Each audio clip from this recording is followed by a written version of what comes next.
I was in the Army, but I was in Camp Grant as an instructor. Okay. Yeah. How did that change how people felt at Camp Grant at that time? I know we're going way back into your story, but Yeah. what did that feel like? Well, it happened Sunday morning, about 7 o'clock. Some of us were up, some were still in the sack. Army term for bed.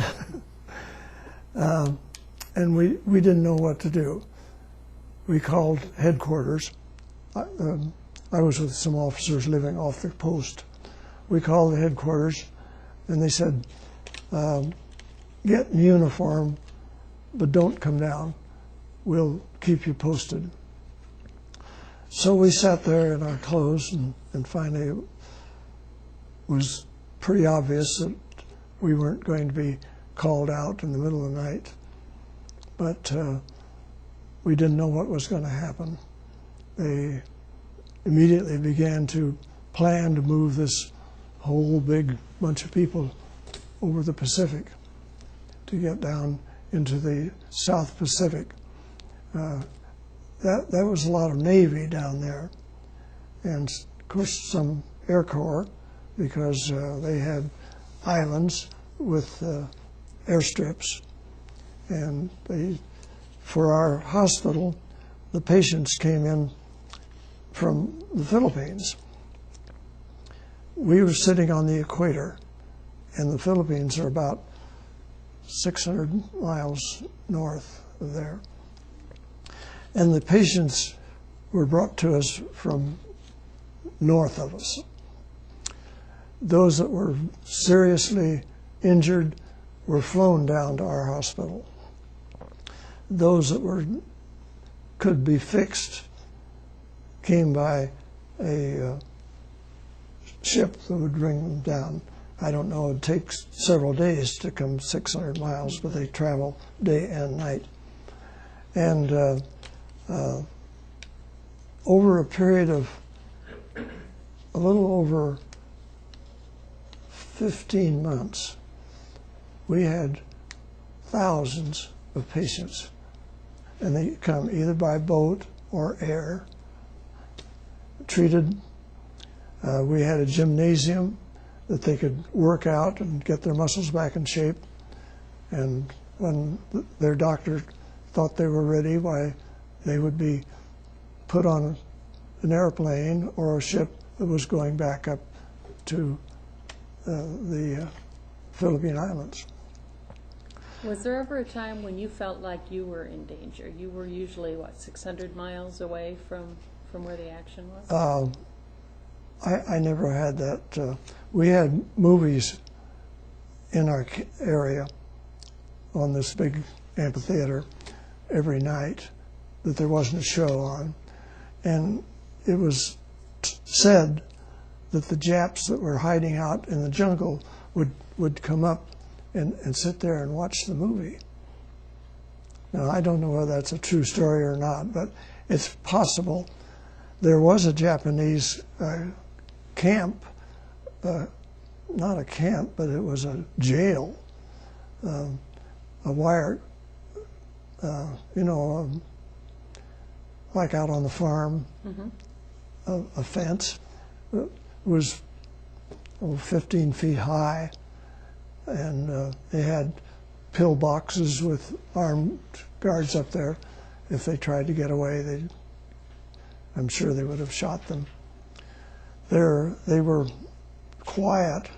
We'd go down and look at them, They were terrible, undernourished and not clean and not properly dressed. Their clothes were in shreds. They were just a mess. But that wasn't any of our business. We had our own. One thing that helped our hospital a lot was that we built a gymnasium right across the road from our 3,000-bed hospital.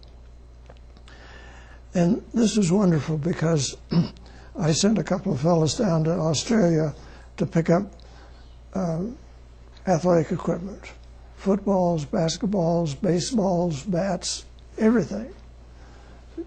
They didn't bring any roller skates or skis like that. But then we built this auditorium with seats on 4 sides, and there was a boxing ring in the middle, and all these exercise things around the outside. Very popular place, very useful, did a lot of good, because when the patients were well enough, they would get up and walk around the camp, and then when they felt much better, why they'd say, well, I'm going to work out a bit, and they'd get the dumbbells out, or they'd get something else from the equipment, and had a wonderful boxing rink, for instance. A little football, lots of basketball, and probably really sped the recovery.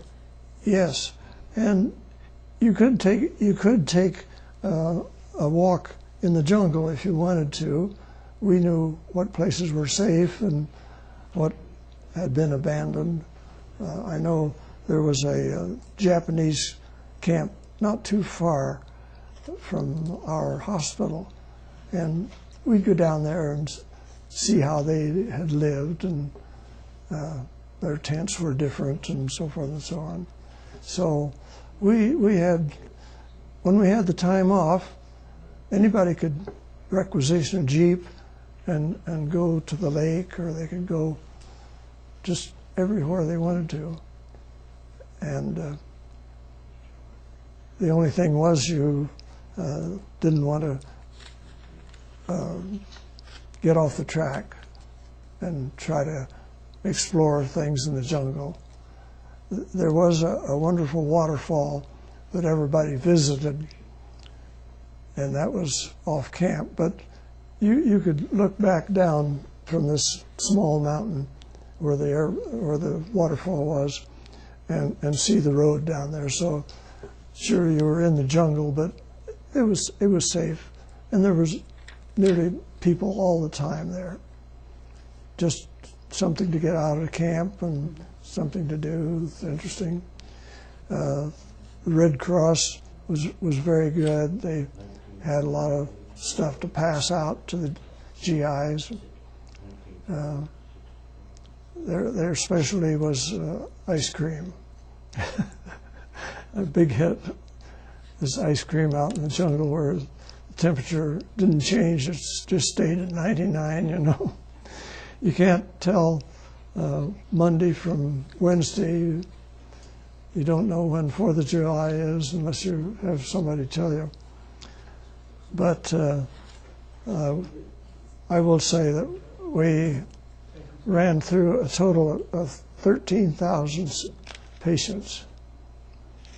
So you can imagine the traffic between us and the Philippine Islands.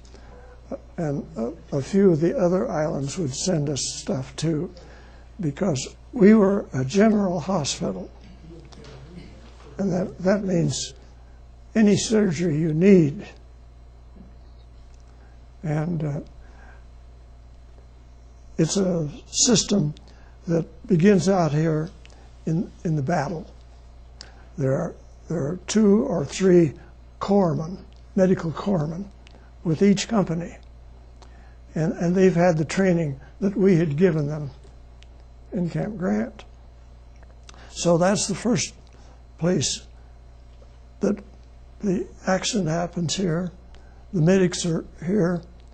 Maybe they can put on the tourniquet or something, send the man back to his job, or he comes down the chain of command. First is a little field hospital, and then a big surgical hospital. And if they can't handle it, or they do something, then they'd send it to us, because we were a general hospital, just like you have a general hospital in Iowa City, general hospital in Des Moines, like that. And of course, they do everything from the little cut finger to the worst you can think of. It sounds like everything was a jumble. No one knew what they were, but they did. We had good order, good behavior. We did our work. We had a little fun. We took in a lot of picture shows, a lot of entertainment. I don't know how many times Bob Hope was there, and other Hollywood dignitaries. In this time, and I think we've been there about between 9 and 11 months, and we had processed 13,000 patients.